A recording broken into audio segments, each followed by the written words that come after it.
សួស្តីអ្នកនរគ្នាថ្ងៃនេះខ្ញុំធ្វើវីដេអូពីរបៀប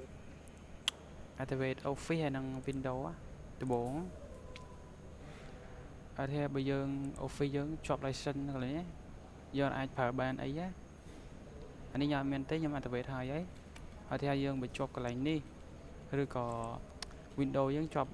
activate កន្លែងនេះជាប់ license អញ្ចឹងជាដំបូងយើងទៅចូលនៅ browser យើងមួយមក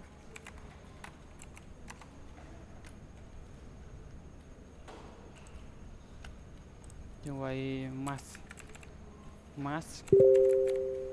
masquerade.dev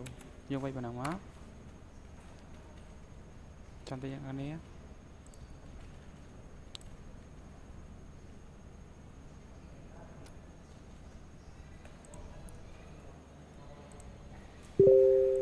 ទី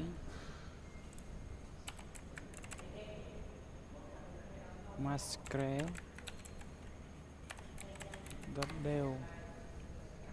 yes នេះអ្នកនរគ្នាចូល scroll ទៅក្រោមហើយនេះរក comment មួយនេះ copy comment ហ្នឹងមកនេះថាបិទ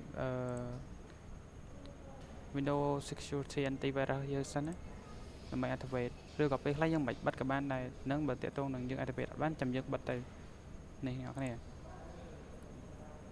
បិទតែ4ទាំងអស់មកបើវាយើង activate អត់បានឥ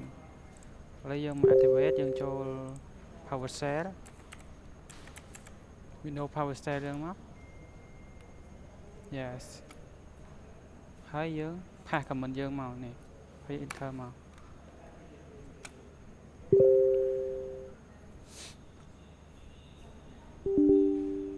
ចុច yes មក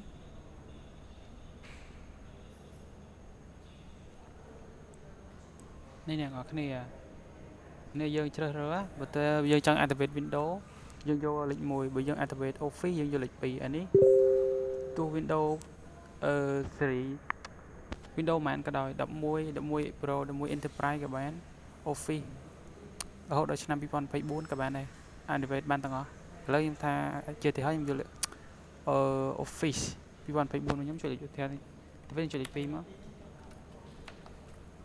អានេះយើងចុចលេខ1ដើម្បីដំណើរការ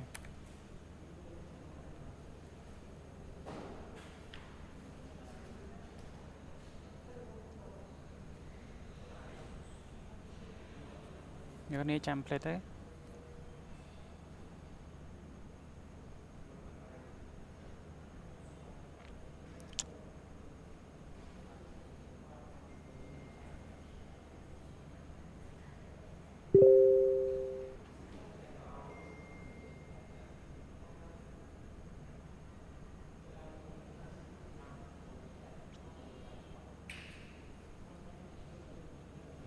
នេះអ្នកគ្នា Office personally activated មិនថាយើង activate ហើយណាជោគជ័យហើយចុចលេខ1ត្រឡប់មកវិញមកហើយខ្វែងចោលមកហើយ Office ប្រើបានធម្មតាជួយនេះ con yes okay